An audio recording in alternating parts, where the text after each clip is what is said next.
Alright, so I'm going to try and document this Christmas light setup for posterity and for reference for next year, and maybe I'll even share this out. I saw some other people share their kind of behind the scenes walkthrough and talked about how it's useful for future years. So I don't have an impressive setup. This is not me trying to brag or show off anything at all, but more hopefully kind of set a point in time so that I can look back at it and see how I progress and how things grow, how things get better. And then also when I'm doing setup next year, be able to look at it and say, oh, that's how I did it. Okay, I forgot how that was hooked up or that was wired or connected. And well, it's still fresh in my mind. And before I quit, take it down, which today is my only day to be able to take it down for probably another week, and I'm already way behind. So need to do it today. So I'm just going to share some of the different things that I'm doing.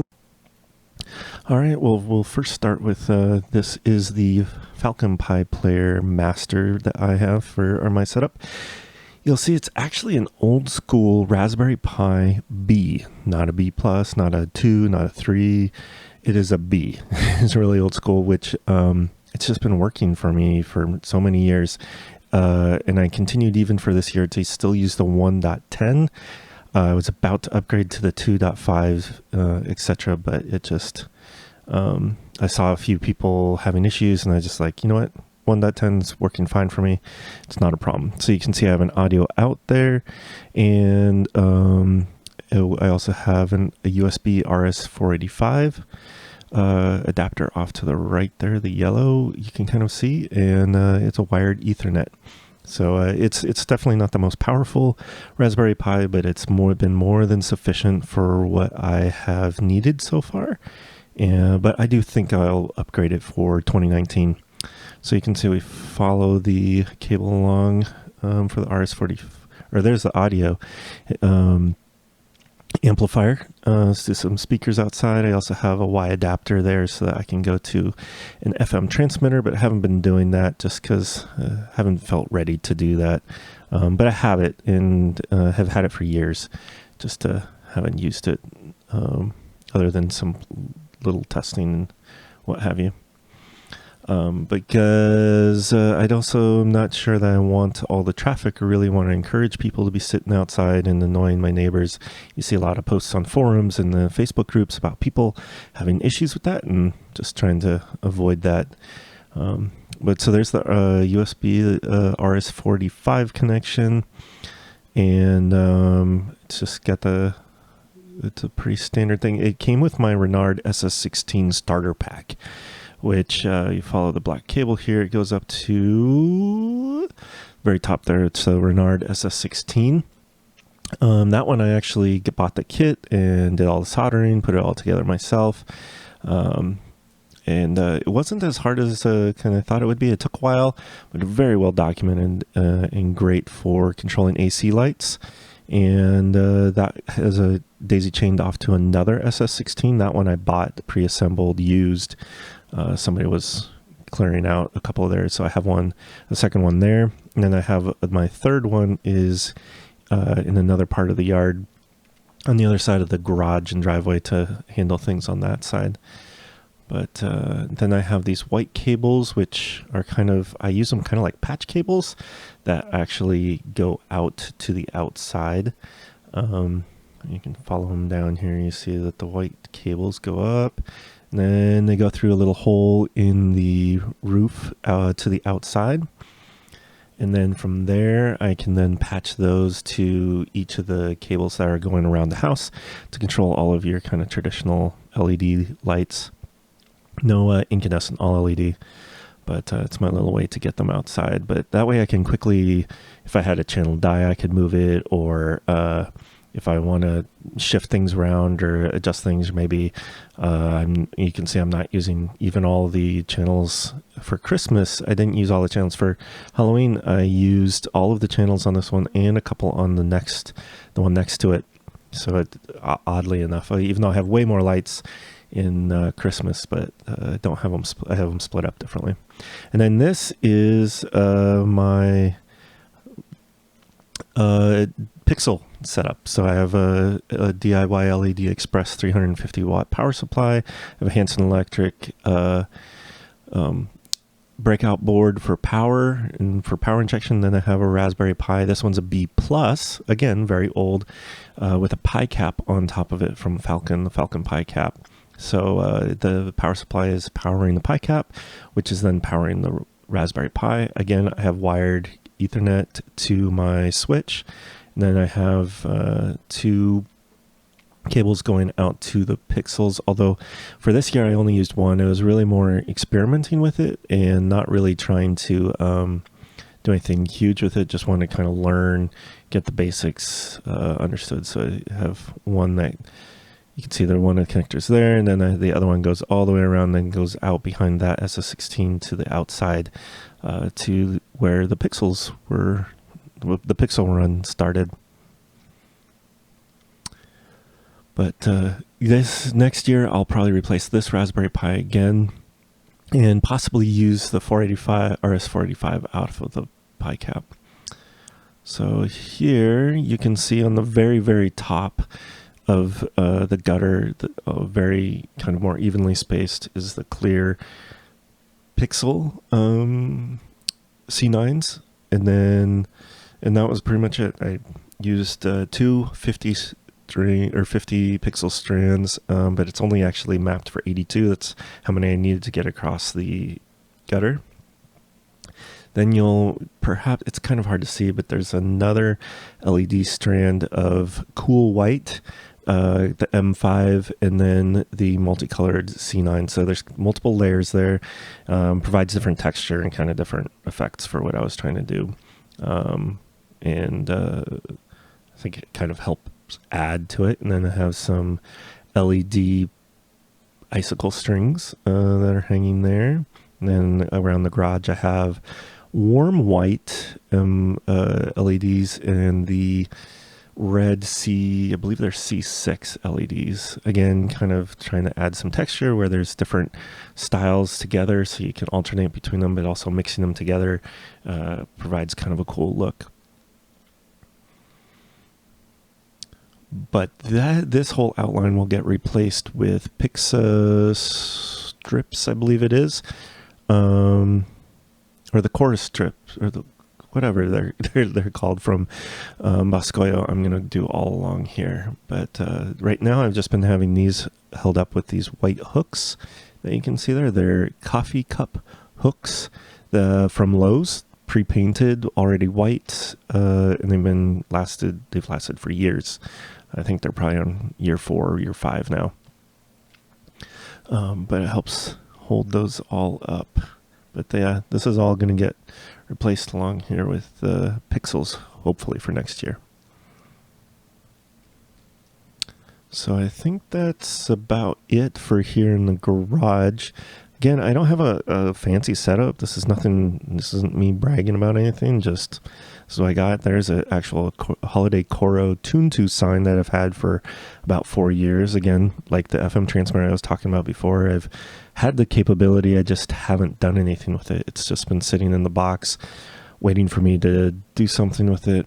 Just really haven't felt ready to commit to that yet, and not really sure that the neighborhood's ready for that. The potential issues that come with it, not to say that I would guarantee to even have any issues, but I also want to be thoughtful about my neighbors and what implications there are with having a light setup that is catering to people randomly coming by.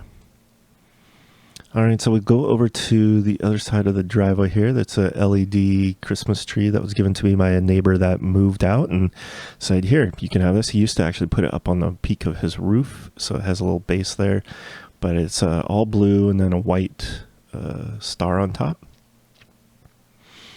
Then I have this shed here, and I have some C9s on there, which conveniently match my neighbor to the left there's house, the ones that he puts up, so it kind of helps blend between our two houses, the lights.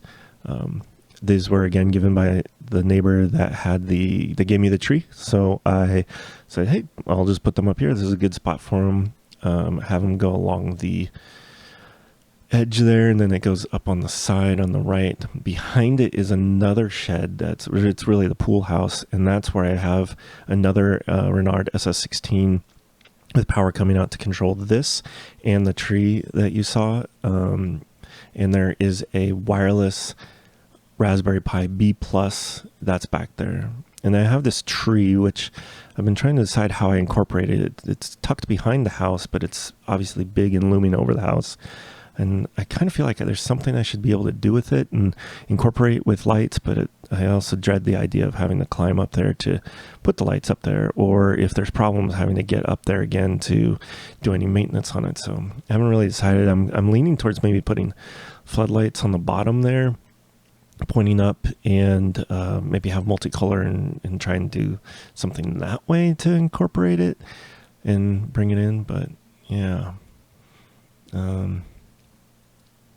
That's pretty much it for this side. Along the side there, I expect to do some stuff, some more Renard controlled things. Now here we are up on the roof of the house, at least the roof of the garage, and I'm starting to do the cleanup. But these are LED C9s, and I've got, let's see here, 1, 2, 3, 4, 5, 6, I guess 7 rows of C9s there that go back and forth, and I feel like it kind of gives the look of a gingerbread house with the gumdrops on top. Really adds, really makes the garage pop. But it's definitely a lot of work, and trying to make sure it all looks kind of neat and orderly. And then this upstairs window, I have 2 separate rounds going around. The first one there is multicolor LEDs, and I think I usually do about 200. I think this year I did 300, and then around the further outside I do white, and that really was not intended to go there, but to go up along the eaves here. I just haven't found a great way to get to the peak of the eaves there. It's just beyond my reach, and I don't really want to just put a ladder up here on this angled garage roof to try and get up there, or even to put hooks and stuff like that. So I continue to work on that. Although this year, I think what I'm going to do is I think there's a way for me to get up on top of that part of the roof by going over on that side of the house on that roof, walk all the way to kind of the top back of the house, and then come across the front here and lean over. And I think I could probably get some clips in there, and once I get that squared away, I should be able to hopefully put some EMT and some of these Pixa Coro strings up there for next year. So that's kind of on my list. And then I'll probably do some C9s on that side for LEDs. And I'm hoping to put the controller, or at least one of the controllers, over there, probably an F48 differential board or something right kind of behind there. And there's that tree again, you can see it looms over the garage a bit. So I could do something there, just don't really know. But yeah, I think I'll put the controllers kind of just behind the ridge there, and the power supply at least for the upstairs on this side, and then have pixels around the window. All right, well, hopefully that was useful to future me, and maybe even to some of you out there in YouTube land. Again, my show is nothing impressive. You probably didn't really get a great sense of all the lights that I do have up. It probably even looked worse than it really is. I missed the entire front window. I had to cut a bunch out because of technical issues, and then the audio I had to dub over, which you probably noticed, because it was way more windy than I realized, at least from the camera's perspective. It was there were a lot of planes going overhead for the way the flight pattern was, and they were flying low and right over the house, moderately close to the house, and the camera was picking that up a lot. So that I definitely was not happy with, so I had to really redo the audio. Hopefully it still kind of made sense to try and follow along. But yeah, I'm kind of been working on this for a couple weeks, waiting for times that I could do the audio, do the editing, and what have you. But I am getting the vibe that maybe I want to do more. But I think every blog starts with, hey, I'm going to do a bunch of stuff, and then they don't. I think the same thing with vlogging. So who knows what's going to happen, but at least future me can look at what I did in 2018 and be able to think about what I'm going to do in 2019, be able to look back and compare, see what I had planned, what I actually did, and then also hopefully share with some people so they can maybe get some inspiration. I've got plenty of inspiration of looking at other people's videos, even if they weren't necessarily like crazy huge or fancy or anything, but they just had their own ideas of how to wire things or put things in different enclosures or whatever. So always looking for those ideas. Hopefully maybe someone will get an idea from mine. I do think I've got some ideas for some future posts. I actually have a box from Bascoyo for Coro products has arrived since I started filming this video, and maybe I'll do an unboxing of that in sometime in the near future, just to kind of look at what that all looks like. So alright, well if this was useful, please give it a like, and if you're curious about what else I'm going to be doing, hit subscribe. But thanks for watching.